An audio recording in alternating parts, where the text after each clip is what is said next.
We've got, the Fool encouraging us to embrace the unknown. We've got the Sun reminding us to stay grounded and hopeful.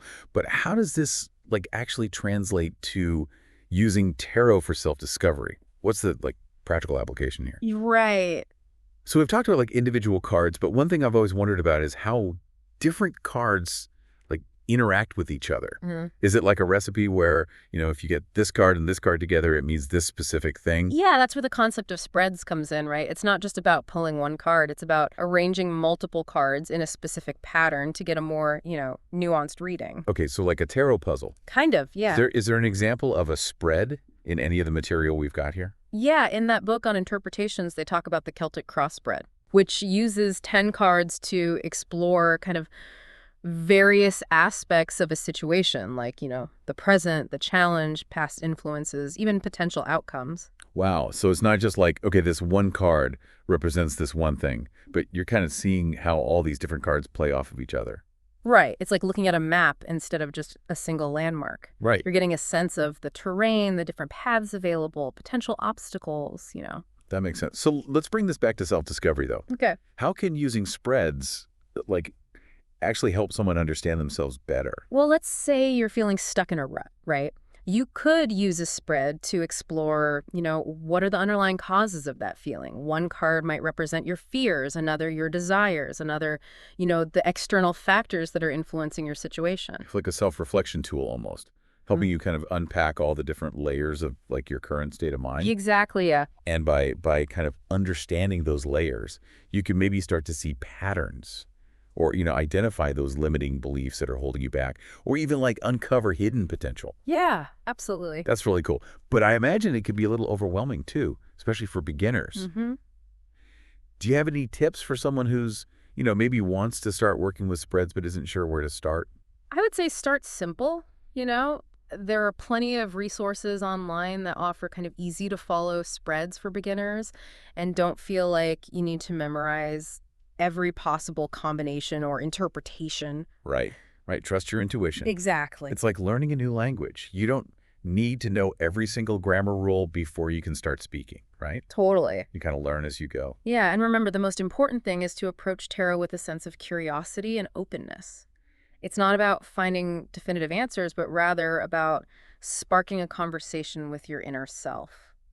I love that idea of sparking a conversation. Yeah. Because it's not just passively receiving information. You're actively engaging with the cards, asking questions, reflecting on the insights that come up. And that engagement can be incredibly empowering. It can help you develop a stronger sense of self-awareness, build confidence in your intuition, and ultimately just make choices that are more aligned with your true self. Now, some people might say that this is all, a bunch of hooey, right? That, it's just a bunch of random cards. There's no real meaning behind it. What would you say to that?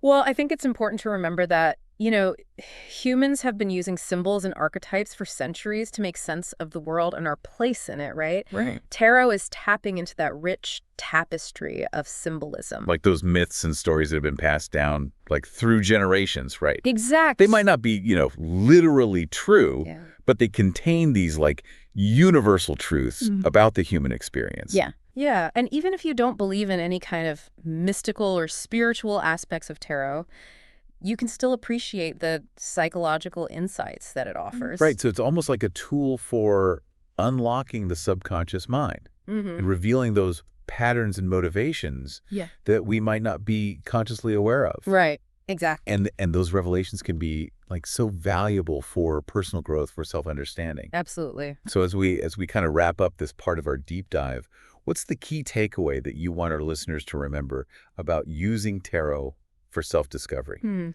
So as we start to wrap up here, what's the one thing you hope our listeners really take away from this whole deep dive into tarot? Well, I think the most important thing to remember is that tarot is really just a tool, for connecting with your own inner wisdom. It's not about finding definitive answers or predicting the future. It's more about asking the right questions. Exactly. The cards can act as a mirror, reflecting back your own thoughts, your own feelings and potential. I like that analogy, like holding up a mirror to your subconscious. Yeah. Just kind of seeing what's reflected back at you. And that reflection can be, both illuminating and challenging. Right. It can reveal things you might not want to see, but it can also help you understand yourself on a deeper level. So it's not always going to be sunshine and roses, but even those challenging cards can, like, offer valuable insights. Right. Oh, absolutely. Sometimes the cards we least want to see are the ones that offer the most profound lessons. I'm thinking about a card like the Tower, which often represents, like, upheaval and unexpected change. Yeah. That doesn't sound particularly fun. No, it doesn't. But even the Tower can be a catalyst for growth, right? Uh-huh. It reminds us that sometimes we need to let go of old structures and beliefs that no longer serve us, even if it's a painful process. It's like that saying, sometimes you have to break down to break through. Exactly. And often those breakthroughs lead to something even better than what we were clinging to before. It feels like we've covered so much in this deep dive, but it also feels like we've only just scratched the surface of what tarot has to offer. Oh, absolutely. There's so much more to explore, different decks, different spreads, different interpretations. A lifelong journey of discovery, really. And that's what makes it so fascinating. Yeah. So, to wrap things up, I'd like to leave our listener with this question. Okay. How might exploring tarot symbolism and archetypes offer a new lens for understanding your own life experiences and choices? Oh, that's a great question to ponder. Mm-hmm. It's an invitation to go beyond just those, like, basic card meanings Mm-hmm. and really see how tarot can be this tool for, self-reflection and growth and even, like, creative inspiration. Exactly. And who knows, maybe this deep dive has sparked a curiosity within you to delve a little deeper into the world of tarot. And if it has, we encourage you to explore. All right, welcome back, everyone. Ready for another deep dive.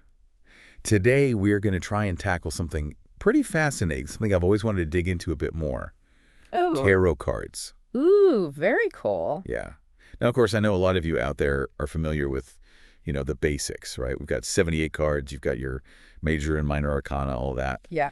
But today, we really want to go beyond that, Okay. We want to unpack some of the deeper symbolism and these nuanced interpretations, see how you can use this ancient wisdom for self-discovery. I like it. It's like you've got the instruction manual, but now we're going to, show you the hidden features, the secret codes. Ooh, I love that. Yeah. Okay, so for this deep dive, we've got a couple of articles on the history and the psychology of tarot. We've got a fascinating book on card interpretations and even a little snippet from another podcast where they did a live reading, so we're going to be looking at all of that. Oh, that's cool. Yeah. What I think is so interesting about all of these sources is that they really highlight both the enduring appeal of tarot, it's been around for centuries and centuries, but also the misconceptions surrounding it. Yeah, for sure. Right. Right. Like the idea that tarot predicts the future. We've all seen those cheesy fortune teller scenes in the movies. Oh, yeah. Yeah. Crystal ball, the whole 9 yards. Yeah. But that's not what it's really about, right? Not really, no. It's not about fortune telling. It's about trying to gain a deeper understanding of yourself and the energies at play in your life at that time. Okay, I like that. Yeah.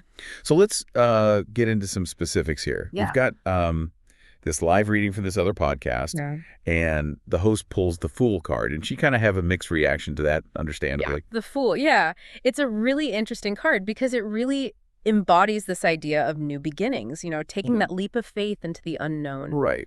But it's not just about, blind optimism. Right, because, he's like literally walking toward a cliff. Exactly. And that's where the nuance comes in. The Fool is about trusting your intuition, embracing the unknown, even if there's, risk involved, there's danger there. There's that little dog nipping at his heels that maybe represents those little nagging doubts we all have. Oh, that's a good point. And what about the knapsack he's carrying? What do you make of that? Well, some people interpret it as him, carrying all his worldly possessions, which represents this willingness to let go of material attachments and just embrace the journey. Others see it as, like, his potential, all those experiences he's gathering along the way. That's interesting. So how would you relate this to our listeners, to someone who maybe is facing, like, a big decision in their life or a new chapter, The Fool really invites us to, ask ourselves those questions. Where in our lives are we taking a leap of faith? What risks are we willing to take to really pursue those dreams? And how do we balance that adventurous spirit with, a healthy dose of caution? I love that. It's like a pep talk and a reality check, all in one. Yeah.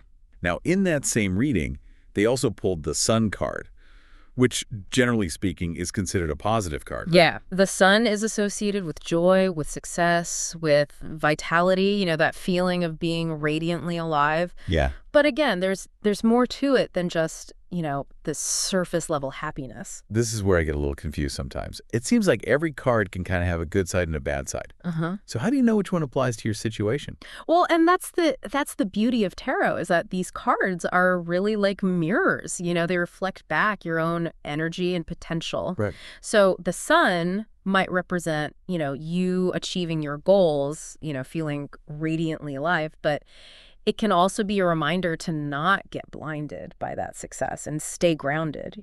So it's all about context, really. Like if you're going through a tough time, pulling the Sun might be like, okay, better days are coming, hold on to hope. Precisely. And it's about looking at the surrounding cards, the specific question you're asking, and really your own intuition to determine, what's the most relevant interpretation for you. Okay, that makes a lot of sense.